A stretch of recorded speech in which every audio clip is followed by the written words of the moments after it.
आज हम बात करेंगे कि हमें दुल्हिज्जा के 10 दिनों को किस तरह से गुजारना है। सबसे पहले तो ये जानें कि दुल्हिज्जा को हम ज़िलहज भी कहते हैं और ये कब से स्टार्ट है।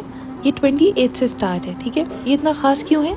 बुखारी शरीफ में हदीस है कि अल्लाह को इन 10 दिनों में किए गए अमाल इतने ज़्यादा पसंद है, इस कदर पसंद है जितना कि बाकी दिनों में किए गए अमाल नहीं पसंद है। मतलब इसका मतलब ये है कि ये 10 दिनों में अमाल जो भी हम करते हैं वो अल्लाह को बाकी दिनों के कंपैरिजन में बहुत ज़्यादा पसंद है। ठीक है, तो ये 10 दिन जो है ना बहुत ज़्यादा ख़ास है, इनकी इज़्ज़त करनी चाहिए।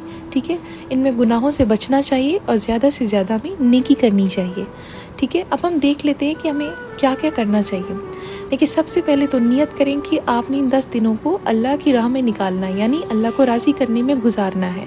ठीक है, इसके अलावा आप जो है रोज़े रख सकते हैं। आप पूरे रोज़े नहीं रख सकते अगर 9 दिन तक, तो आप जो अरफा के दिन का रोज़ा लाजमी रखें।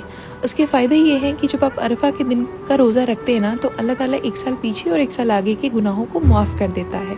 आप तो जानते ही हैं कि अल्लाह रोज़े से कितना ज़्यादा राज़ी होता है। ठीक है, इसके अलावा जो है आपने तकबीर पढ़नी है, तहलील, तहमीद, तस्बीह, ठीक है, और लब्बैक। ठीक है, अब ये चीज़ें बहुत से लोगों को नहीं पता होगी कि ये कहाँ से हमें पता लगेंगी। ठीक है, क्योंकि बहुत सारे रिवर्ड्स भी होते हैं, बहुत सारे हमारे मुस्लिम भाई बहन भी हैं जिन्हें ज़्यादा चीज़ें नहीं पता हैं। कोई बात नहीं, इट्स ओके।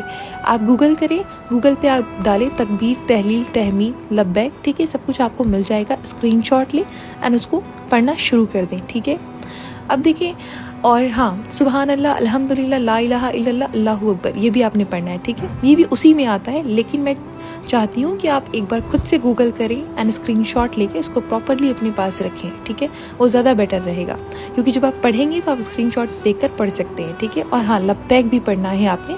लब्बैक की दुआ आप याद कर लें, वो भी आपको गूगल पे मिल जाएगी, उसको भी पढ़ना शुरू करें।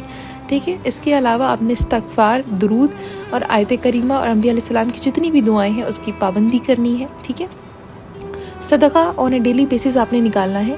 आप 1 रुपये निकालें, 2 रुपये निकालें, आप जो भी निकाल सकते हैं आप निकालें, मगर ज़रूर निकालें। इसके अलावा भी आप जो भी नेकी कर सकते हैं वो आप लाजमी करें, क्योंकि नेकी करने वाले ही दिन हैं ये 10 दिन। इसको इज़्ज़त के साथ गुजारें, गुनाहों से बचें। ठीक है, ज़्यादा से ज़्यादा लोगों के काम आएँ और खूब सारी नेकियाँ आप कमाएँ। ठीक है, और एक चीज़ आपने बिल्कुल नहीं भूलनी है, वो है अपनी 5 वक्त की नमाज़ को ऑन टाइम पढ़ना है, प्लस आपने तहज्जुद भी पढ़ना है। ठीक है, और इन 10 दिनों में आपने कुरान को भी समझ कर पढ़ना है, विद ट्रांसलेशन पढ़ना है और दिन में 2 मरतबा पढ़ना है। इंशाल्लाह इसकी बरकत आप देखेंगे।